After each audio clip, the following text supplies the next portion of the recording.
ओम श्री गुरुवे नमः। अहंकार हिंकार रहस्युक्तो श्रृंगार गुणार्थ महाविभूत्य ओंकार मर्मः प्रतिबोधिकाभ्यां नमो नमः श्री गुरुपादुकाभ्यां। ओम शांति शांति शांति। प्रणाम भगवान। श्वेता श्वेत्र उपनिषद स्वामी श्री अखंडानंद सरस्वती महाराज का दिव्य ग्रंथ, जिसमें भगवान हमारा 42वां प्रवचन चल रहा है, मायोपाधिक ईश्वर की जगत कारणता। अध्याय 4 में मंत्र नंबर 9 से 15 की व्याख्या ले रहे हैं भगवान। पेज नंबर 575 से आगे लेते हुए, तो कल वाले सत्संग में बात आई थी, स्वामी जी ने बताया जब ब्रह्म ज्ञान होता है तो माया और माया का काम दोनों बाधित हो जाते हैं। माया भी बाधित हो जाती है और माया का कार्य भी बाधित हो जाता है, और अखंड ब्रह्म अनुभव के रूप में शेष रहता है, या ऐसे कह सकते हैं कि और अखंड जो है शेष रहता है। यही जो माया की कल्पना है वही पर ब्रह्म परमात्मा के ज्ञान में मददगार हो जाती है। तो इससे आगे लेते हुए भगवान, जैसे देखो ना, बच्चे को गणित सिखाना हो और उसको कहा कि 1 के बाद 2 होता है और 2 के बाद 3 होता है। अब बच्चा कहे कि हम इस कल्पना को स्वीकार नहीं करते, हम तो मानेंगे कि पहले 2 होता है, बाद में 1 होता है, फिर 3 होता है ना। पहली संख्या का नाम 2 है, दूसरी संख्या का नाम 3 है और तीसरी संख्या का नाम 1 है। अगर यह नाम बच्चा बदलना चाहे तो उसको गणित कभी आवेगा नहीं आवेगा। पहले इस स्वयं सिद्ध को मान लो कि 1 जमा 1 2 होता है, 1 जमा 1 3 नहीं होता।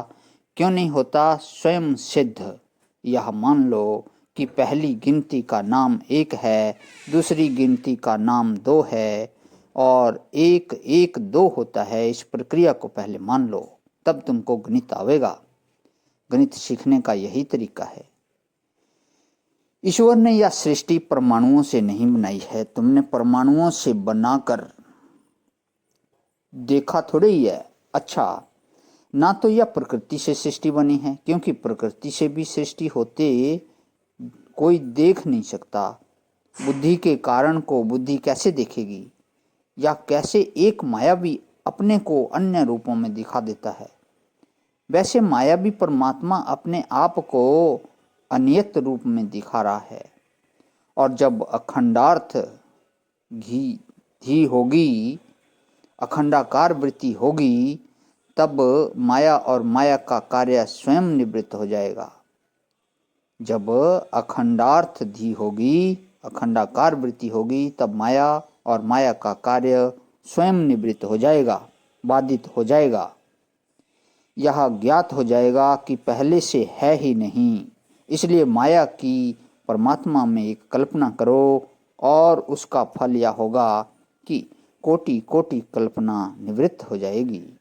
शंकराचार्य भगवान ने, सुरेश्वराचार्य ने बृहदारण्यक के भाष्य में और वार्तिक में अक्षमा भवता केयम भव्य साधकत्व पर कल्पने, यही जो अद्वैत वेदांत की दृष्टि से कल्पित माया है, उसका वस्तुतः परब्रह्म परमात्मा के साथ कोई संबंध नहीं है, परंतु प्रपंच का संबंध काटने के लिए माया का कल्पित संबंध है। और जब ब्रह्म ज्ञान हो जाता है तो माया का संबंध भी कट जाता है और प्रपंच का संबंध भी कट जाता है। लेकिन जो माया का संबंध कल्पित नहीं मानेंगे, उसके लिए प्रपंच का संबंध भी परमात्मा से नहीं कटेगा। दूसरे जितने मतांतर हैं माया को मानने वाले, वे ब्रह्म के साथ माया का वास्तविक संबंध मानते हैं। अच्छा, तब ईश्वर सगुण हो गया। ब्रह्म सगुण कब हुआ? जब माया रूप शक्ति का ब्रह्म के साथ वास्तविक संबंध हुआ, तब ब्रह्म सगुण। और यदि वास्तविक संबंध नहीं, अध्यारोपित संबंध, तो ब्रह्म निर्गुण, निर्विशेष, निराकार, निर्विकार। यही निर्विशेषवाद है और सविशेषवाद का मौलिक अंतर है।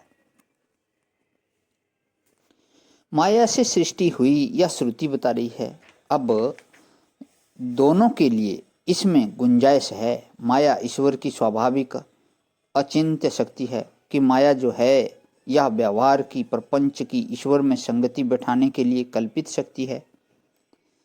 दोनों दशाओं में तत्व तो अतत्व तो वापी, चाहे माया सात्विक हो तब भी सृष्टि की प्रक्रिया सब की एक है, और अतात्विक हो तब भी सृष्टि की प्रक्रिया एक है। बोले भाई, एक बादल पैदा हुआ, उसने पानी बरसा दिया। बोले प्रश्न यह है कि वह बादल सच्चा था कि किसी जादूगर ने अपने जादू के बादल से बादल पैदा किया था। वर्षा तो बादल से होगी, चाहे वह बादल माइक हो चाहे वास्तविक हो। यह प्रतिपादन की शैली है। तस्मिंच अन्य माया सनिरुद्धा। तो इसकी व्याख्या जो है भगवान कर लेते हैं। आज ही विराम। ओम शांति शांति शांति। प्रणाम भगवान।